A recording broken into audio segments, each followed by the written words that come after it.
आज देश के दो नेताओं के बयान पर महाभारत छिड़ी हुई है। एक बयान है कांग्रेस सांसद और नेता प्रतिपक्ष राहुल गांधी का, जो उन्होंने विदेशी धरती पर दिया है, और दूसरा बयान बीजेपी के सांसद निशिकांत दुबे का, जिन्होंने सर्वोच्च अदालत के खिलाफ बयान देते हुए कहा कि सुप्रीम कोर्ट अपनी सीमाएं लांघ रहा है। जिसके बाद कांग्रेस बीजेपी पर हमलावर है। लेकिन सवाल यह कि अगर कांग्रेस निशिकांत के खिलाफ आक्रोश दिखा रही है तो राहुल पर खामोश क्यों है?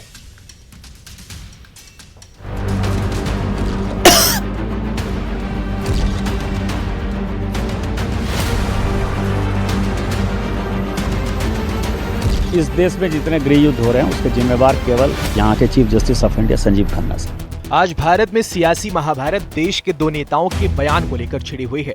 एक बयान है बीजेपी के सांसद निशिकांत दुबे का, जिन्होंने सर्वोच्च अदालत के खिलाफ बयान में कहा कि सुप्रीम कोर्ट अपनी सीमाएं लांघ रहा है। निशिकांत दुबे के इसी बयान को लेकर देश में बवाल मचा हुआ है।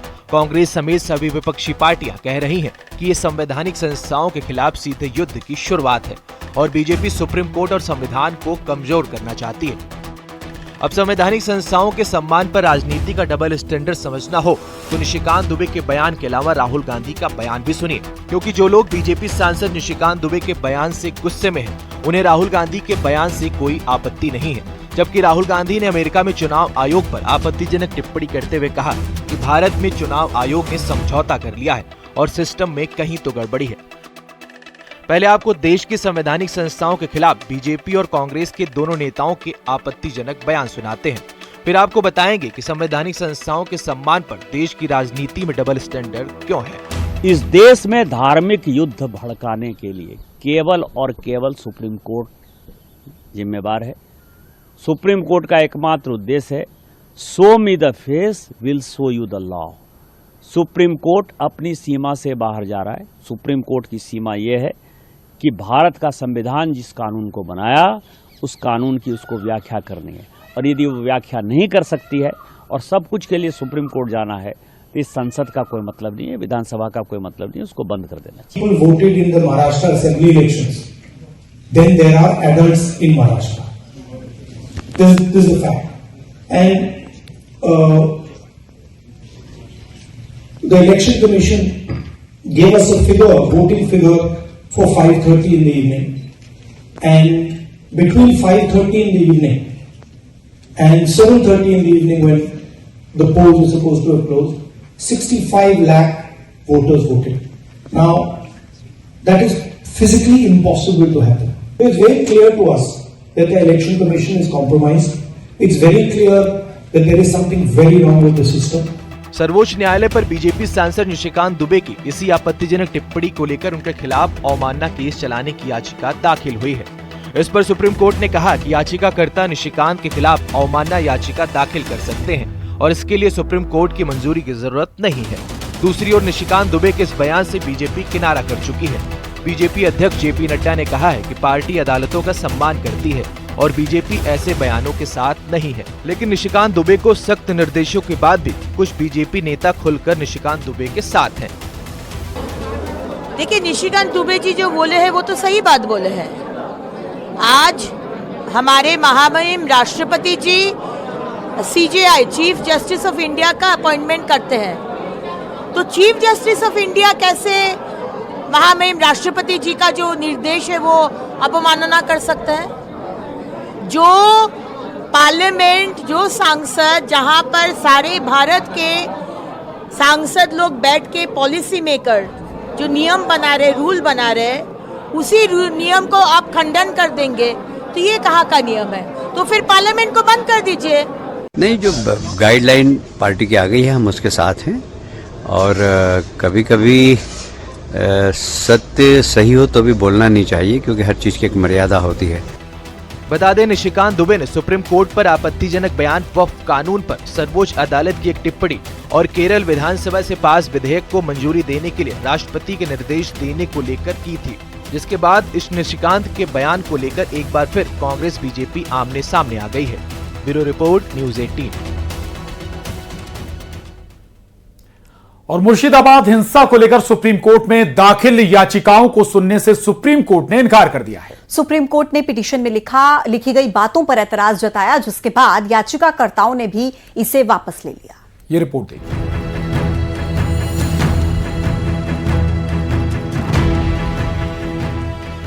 बंगाल के मुर्शिदाबाद में 11 अप्रैल को वक्फ विरोध के नाम पर हुई हिंसा से जुड़ी एक याचिका पर आज सुप्रीम कोर्ट में सुनवाई हुई। सुप्रीम कोर्ट ने मुर्शिदाबाद हिंसा पर दायर याचिका ये कहते हुए खारिज कर दी कि याचिका को जल्दबाजी में तैयार किया गया है और याचिका में सही तरीके से तथ्यों को नहीं रखा गया। कोर्ट के इस ऐतराज के बाद वकीलों ने दोबारा याचिका दायर की छूट मांगी, जिसे सुप्रीम कोर्ट ने मंजूर कर लिया। हालांकि याचिका को लेकर बेंच ने याचिकाकर्ताओं से कई सवाल जवाब किए, याचिका में किए दावों के सोर्स पूछे और जिन पर आरोप लगाए गए हैं उन्हें पार्टी बनाने के लिए भी कहा।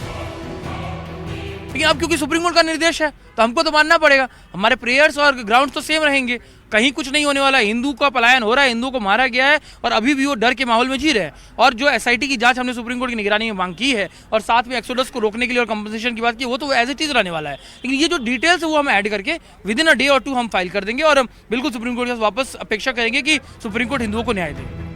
बीजेपी नेता अमित मालवीय ने मुर्शिदाबाद हिंसा का एक वीडियो शेयर किया है, जिसमें एक हिंदू पीड़ित अपनी आप बीती बता रही है कि उसने बेटी की शादी के लिए 7 लाख रुपए और इलाज के लिए 4 लाख रुपए बचाए थे। 11 अप्रैल को उमड़ी भीड़ उसके घर में घुसी और उसके पति को बंधक बना लिया। फिर उससे पूछा गया कि पति चाहिए या पैसा। जाहिर है महिला ने पति को चुना, जिसके बाद उपद्रवियों ने उसके घर से 11 लाख रुपए और सभी जेवर लूट लिए। यही नहीं, जाते जाते उपद्रवियों ने महिला के घर को आग लगा दी। 7 লাখ টাকা দু গাধা মাটি বিক্রি করেছি, 3.5 লাখ টাকা করে 7 লাখ টাকা ছিল, কিছুটা পুড়িয়েছে বাতে দিয়ে সব নিজে হাতে দিলাম বের করে করে। ফোনে 4 বারই শোনা ছিল, তাও দিলাম। নিজের স্বামীকে টুটিতে হেসা লাগিয়ে আছে, বলছে কি জিনিস কি দাও না তোমার স্বামীকে মেরে ফেলছি। স্বামীর বড় না টাকা পয়সা বড়, স্বামীটাকে বাঁচার লাগে সব কি দিলাম আমি। दरअसल बंगाल में राष्ट्रपति शासन लगाने की मांग इसलिए भी हो रही है क्योंकि हिंसा पीड़ित ज्यादातर हिंदू हैं। शासन और प्रशासन दोनों पर लापरवाही और अनदेखी का आरोप लगाया जा रहा है। कहा जा रहा है कि 200 कदम की दूरी पर मौजूद पुलिस को आने में 4 घंटे लग गए। Bureau report, news 18। आज देश के 2 नेताओं के बयान पर महाभारत छिड़ी हुई है। एक बयान है कांग्रेस सांसद और नेता प्रतिपक्ष राहुल गांधी का, जो उन्होंने विदेशी धरती पर दिया है, और दूसरा बयान बीजेपी के सांसद निशिकांत दुबे का, जिन्होंने सर्वोच्च अदालत के खिलाफ बयान देते हुए कहा कि सुप्रीम कोर्ट अपनी सीमाएं लांघ रहा है। जिसके बाद कांग्रेस बीजेपी पर हमलावर है। लेकिन सवाल ये कि अगर कांग्रेस निशिकांत के खिलाफ आक्रोश दिखा रही है तो राहुल पर खामोश क्यों है?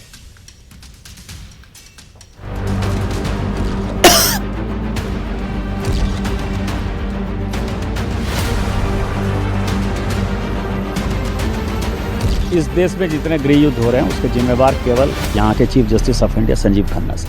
आज भारत में सियासी महाभारत देश के 2 नेताओं के बयान को लेकर छिड़ी हुई है। एक बयान है बीजेपी के सांसद निशिकांत दुबे का, जिन्होंने सर्वोच्च अदालत के खिलाफ बयान में कहा कि सुप्रीम कोर्ट अपनी सीमाएं लांघ रहा है। निशिकांत दुबे के इसी बयान को लेकर देश में बवाल मचा हुआ है। कांग्रेस समेत सभी विपक्षी पार्टियां कह रही हैं कि ये संवैधानिक संस्थाओं के खिलाफ सीधे युद्ध की शुरुआत है और बीजेपी सुप्रीम कोर्ट और संविधान को कमजोर करना चाहती है। अब संवैधानिक संस्थाओं के सम्मान पर राजनीति का डबल स्टैंडर्ड समझना हो तो निशिकांत दुबे के बयान के अलावा राहुल गांधी का बयान भी सुनिए, क्योंकि जो लोग बीजेपी सांसद निशिकांत दुबे के बयान से गुस्से में हैं, उन्हें राहुल गांधी के बयान से कोई आपत्ति नहीं है। जबकि राहुल गांधी ने अमेरिका में चुनाव आयोग पर आपत्तिजनक टिप्पणी करते हुए कहा कि भारत में चुनाव आयोग ने समझौता कर लिया है और सिस्टम में कहीं तो गड़बड़ी है। पहले आपको देश की संवैधानिक संस्थाओं के खिलाफ बीजेपी और कांग्रेस के दोनों नेताओं के आपत्तिजनक बयान सुनाते हैं, फिर आपको बताएंगे कि संवैधानिक संस्थाओं के सम्मान पर देश की राजनीति में डबल स्टैंडर्ड क्यों है। इस देश में धार्मिक युद्ध भड़काने के लिए केवल और केवल सुप्रीम कोर्ट जिम्मेवार है। सुप्रीम कोर्ट का एकमात्र उद्देश्य है, show me the face will show you the law. Supreme court अपनी सीमा से बाहर जा रहा है। सुप्रीम कोर्ट की सीमा यह है कि भारत का संविधान जिस कानून को बनाया उस कानून की उसको व्याख्या करनी है, और यदि वो व्याख्या नहीं कर सकती है और सब कुछ के लिए सुप्रीम कोर्ट जाना है इस संसद का कोई मतलब नहीं है, विधानसभा का कोई मतलब नहीं है, उसको बंद कर देना चाहिए। People voted in the Maharashtra assembly elections. Then there are adults in Maharashtra. This is the fact. And the election commission gave us a figure, voting figure for 5:30 in the evening. And between 5:30 in the evening and 7:30 in the evening, when the polls were supposed to have closed, 65 lakh voters voted. Now, that is physically impossible to happen. It's very clear to us that the election commission is compromised. It's very clear that there is something very wrong with the system. सर्वोच्च न्यायालय पर BJP सांसद निशिकांत दुबे की इसी आपत्तिजनक टिप्पणी को लेकर उनके खिलाफ अवमानना केस चलाने की याचिका दाखिल हुई है। इस पर सुप्रीम कोर्ट ने कहा कि याचिकाकर्ता निशिकांत के खिलाफ अवमानना याचिका दाखिल कर सकते हैं और इसके लिए सुप्रीम कोर्ट की मंजूरी की जरूरत नहीं है। दूसरी ओर निशिकांत दुबे के इस बयान से बीजेपी किनारा कर चुकी है। बीजेपी अध्यक्ष जेपी नड्डा ने कहा है कि पार्टी अदालतों का सम्मान करती है और बीजेपी ऐसे बयानों के साथ नहीं है। लेकिन निशिकांत दुबे को सख्त निर्देशों के बाद भी कुछ बीजेपी नेता खुलकर निशिकांत दुबे के साथ हैं। देखिए, निशिकांत दुबे जी जो बोले हैं वो तो सही बात बोले हैं। आज हमारे महामहिम राष्ट्रपति जी CJI chief justice of India का अपॉइंटमेंट करते हैं, तो चीफ जस्टिस ऑफ इंडिया कैसे महामहिम राष्ट्रपति जी का जो निर्देश है वो अवमानना कर सकते हैं? जो पार्लियामेंट, जो सांसद, जहां पर सारे भारत के सांसद लोग बैठ के पॉलिसी मेकर जो नियम बना रहे, रूल बना रहे, उसी नियम को आप खंडन कर देंगे तो ये कहाँ का नियम है? तो फिर पार्लियामेंट को बंद कर दीजिए। नहीं, जो गाइडलाइन पार्टी की आ गई है हम उसके साथ हैं और कभी कभी सत्य सही हो तो भी बोलना नहीं चाहिए, क्योंकि हर चीज़ की एक मर्यादा होती है। बता दें, निशिकांत दुबे ने सुप्रीम कोर्ट पर आपत्तिजनक बयान वक्फ कानून पर सर्वोच्च अदालत की एक टिप्पणी और केरल विधानसभा से पास विधेयक को मंजूरी देने के लिए राष्ट्रपति के निर्देश देने को लेकर की थी, जिसके बाद इस निशिकांत के बयान को लेकर एक बार फिर कांग्रेस बीजेपी आमने सामने आ गई है। Bureau report, news 18। और मुर्शिदाबाद हिंसा को लेकर सुप्रीम कोर्ट में दाखिल याचिकाओं को सुनने से सुप्रीम कोर्ट ने इनकार कर दिया है। सुप्रीम कोर्ट ने पिटीशन में लिखी गई बातों पर एतराज जताया, जिसके बाद याचिकाकर्ताओं ने भी इसे वापस ले लिया। ये रिपोर्ट देखिए।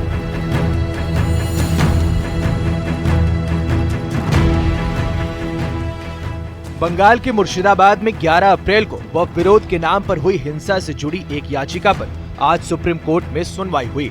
सुप्रीम कोर्ट ने मुर्शिदाबाद हिंसा पर दायर याचिका ये कहते हुए खारिज कर दी कि याचिका को जल्दबाजी में तैयार किया गया है और याचिका में सही तरीके से तथ्यों को नहीं रखा गया। कोर्ट के इस ऐतराज के बाद वकीलों ने दोबारा याचिका दायर की छूट मांगी, जिसे सुप्रीम कोर्ट ने मंजूर कर लिया। हालांकि याचिका को लेकर बेंच ने याचिकाकर्ताओं से कई सवाल जवाब किए, याचिका में किए दावों के सोर्स पूछे और जिन पर आरोप लगाए गए हैं उन्हें पार्टी बनाने के लिए भी कहा।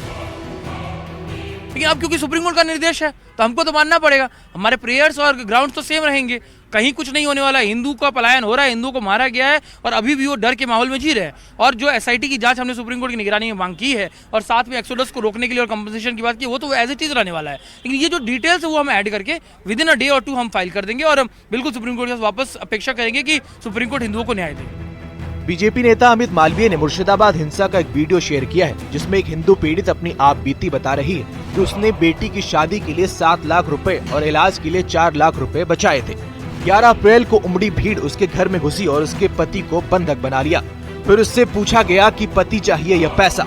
जाहिर है महिला ने पति को चुना, जिसके बाद उपद्रवियों ने उसके घर से 11 लाख रुपए और सभी जेवर लूट लिए। यही नहीं, जाते जाते उपद्रवियों ने महिला के घर को आग लगा दी। 7 লাখ টাকা দুগাধা মাটি বিক্রি করেছি, 3.5 লাখ টাকা করে 7 লাখ টাকা ছিল, কিছুটা পুড়িয়েছি বাতে দিয়ে, সব নিজে হাতে দিলাম বের করে করে। ফোনে 4 বার শোনা ছিল, তাও দিলাম। নিজের স্বামীকে টুটিতে হেসা লাগিয়ে আছে, বলছে কি জিনিস কি দাও না তোমার স্বামীকে মেরে ফেলছি। স্বামীর বড় না টাকা পয়সা বড়, স্বামীটাকে বাঁচার লাগে সব দিয়ে দিলাম আমি। दरअसल बंगाल में राष्ट्रपति शासन लगाने की मांग इसलिए भी हो रही है क्योंकि हिंसा पीड़ित ज्यादातर हिंदू हैं।